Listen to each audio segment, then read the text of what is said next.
সুপ্রিয় দর্শক, আসসালামু আলাইকুম। আমি রেহানা সুইডেন থেকে বলছি। আজকের আমি আপনাদেরকে দেখাবো চিকেন কারি।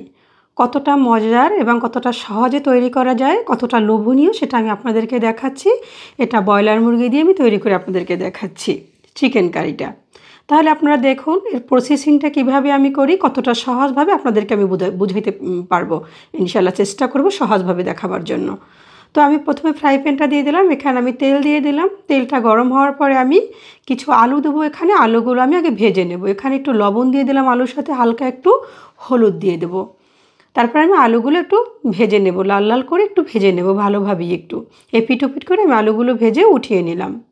এখন আমি সেই তেলেই মাংসগুলো একটু ভেজে নেব, কিন্তু মাংসটা আমি বেশি ভাজবো না, একটু হালকা করে ভেজে নেব।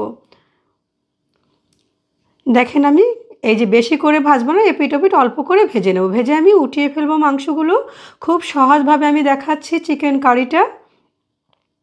এভাবে তৈরি করে দেখেন একবার, খুব পছন্দ করবে বাচ্চারা এবং আপনারাও খেতে পারবেন। আমি গরম তেলে একটু জিরা দিয়ে দিলাম, লবঙ্গ এবং এলাচি দিয়ে দিলাম। যেটা খুব কম মশলা দিয়ে তৈরি করব। আমি সেখানে দিয়ে দিলাম ভরা এক মুঠো পেঁয়াজ।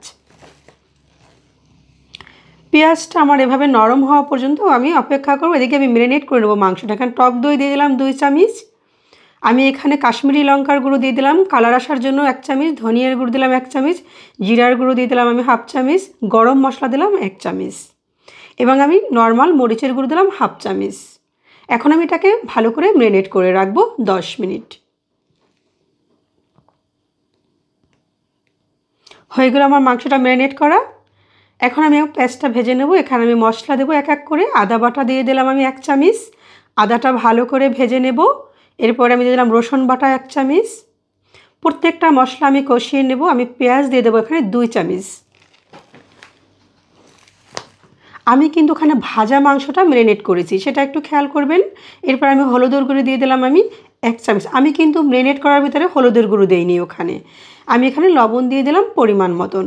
এখন আমি এখানে বড় একটা টমেটো, সেটাকে আমি তেল ছাড়া ভেজে আমি ব্লেন্ডার করে দিয়েছি।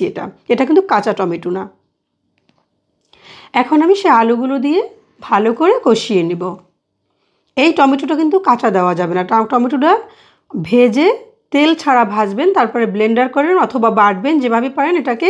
তারপরে সে পিওরটা দিয়ে দিবেন।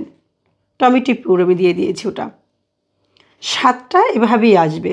আমি এটা ভালোভাবে কষিয়ে নিয়েছি। দেখেন এই যে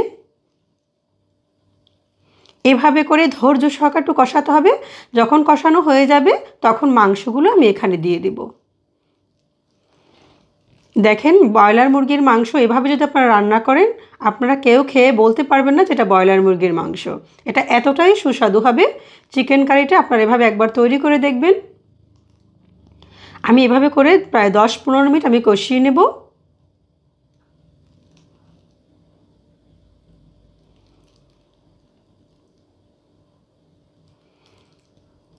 কষানো হয়ে গেলে আমি আবার ঢেকে দেব। দেখেন এই যে আমি কষানো হয়ে গেলে আমি এখন গরম পানি দিয়ে দেবো, কিন্তু এখানে বেশি একটা দেবো না, আমি 2 কাপ পরিমাণে।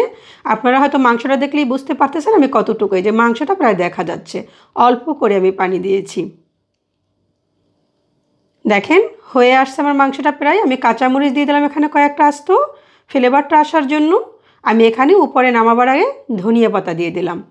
খুবই মজাদার এই রেসিপিটা, আপনারা একবার ট্রাই করে দেখবেন, অবশ্যই ভালো লাগবে। আপনারা এভাবে করে রান্না করবেন।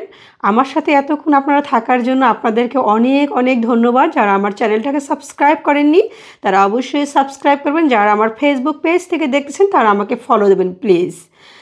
তো আপনারা ভালো থাকেন। আবার দেখা হবে আপনাদের সাথে কোনো এক সুন্দর রেসিপি নিয়ে। আল্লাহ হাফেজ।